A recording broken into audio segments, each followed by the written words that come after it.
एक प्रतीक्षालय में शांत चेहरे वाली एक युवा मुस्लिम महिला सलमा क्लेयर के बगल में बैठी थी। क्लेयर सलमा को आश्चर्य से देखते हुए, तुम बहुत शांत लग रही हो। तुम्हें इतना सुकून कैसे मिलता है? सलमा मुस्कुराते हुए, धन्यवाद क्लेयर। यह इस्लाम की शिक्षा है। मेरा मानना है कि आंतरिक शांति आध्यात्मिक मूल्यों से आती है।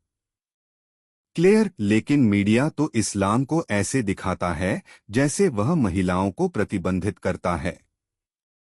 तुम इसमें सहज कैसे महसूस कर सकती हो? सलमा, वास्तव में इस्लाम किसी महिला का मूल्यांकन उसकी सुंदरता या धन के आधार पर नहीं करता है। उसका असली मूल्य उसके दिमाग, आत्मा और नैतिकता से आता है। क्लेयर, तुम्हारा इससे क्या मतलब है? सलमा, इस्लाम ने महिला की मानवीय गरिमा सुनिश्चित की है। उसने उसे शिक्षा, संपत्ति और विरासत का अधिकार दिया है और उन क्षेत्रों में काम करने का अधिकार दिया है जो उसकी गरिमा के अनुकूल हों। उसे शादी को स्वीकार या अस्वीकार करने का भी अधिकार है। क्लेयर, यह दिलचस्प है।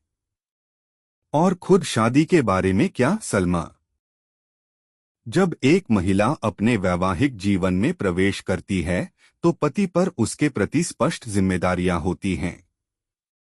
उसे उसकी रक्षा और देखभाल करनी होती है और उसे और उसके बच्चों को वित्तीय सहायता प्रदान करनी होती है जो उसे और उसके बच्चों को मनोवैज्ञानिक स्थिरता प्रदान करता है। इस प्रकार बच्चों को देखभाल का उनका अधिकार मिलता है और माँ को मातृत्व का उसका अधिकार मिलता है। क्लेयर, यह बहुत अच्छा लगता है। और अगर महिला को नुकसान पहुंचाया जाए तो सलमा, अगर उसे किसी भी तरह के खतरे या उपेक्षा का सामना करना पड़ता है तो उसे अलग होने का अधिकार है।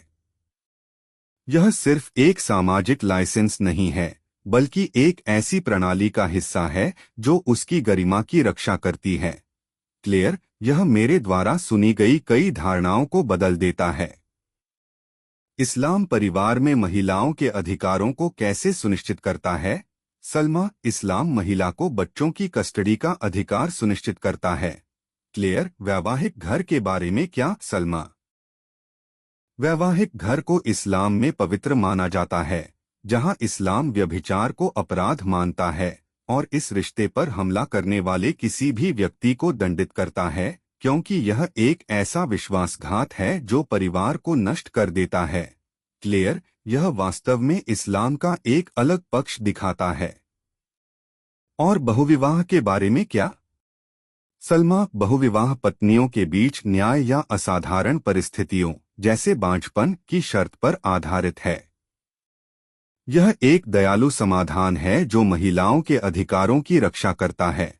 क्लेयर, और हिंसा या दुर्व्यवहार के बारे में क्या? सलमा, इस्लाम सभी प्रकार के दुर्व्यवहार को प्रतिबंधित करता है और महिलाओं की सुरक्षा के लिए निवारक दंड निर्धारित करता है। यह नकारात्मक घटनाओं को कम करने में मदद करता है। क्लेयर, मैंने इन पहलुओं के बारे में पहली बार सुना है। ऐसा लगता है कि इस्लाम का उद्देश्य एक ऐसा समाज बनाना है जहां प्रेम और न्याय का बोलबाला हो। सलमा, बिल्कुल क्लेयर। ये मूल्य कई महिलाओं को इस्लाम की ओर आकर्षित करते हैं जब वे अपने वास्तविक अधिकारों को समझती हैं। क्लेयर, मुझे और जानने की जरूरत है। क्या तुम मुझे और विवरण बता सकती हो? सलमा, बेशक, मुझे इस्लाम के बारे में और अधिक समझ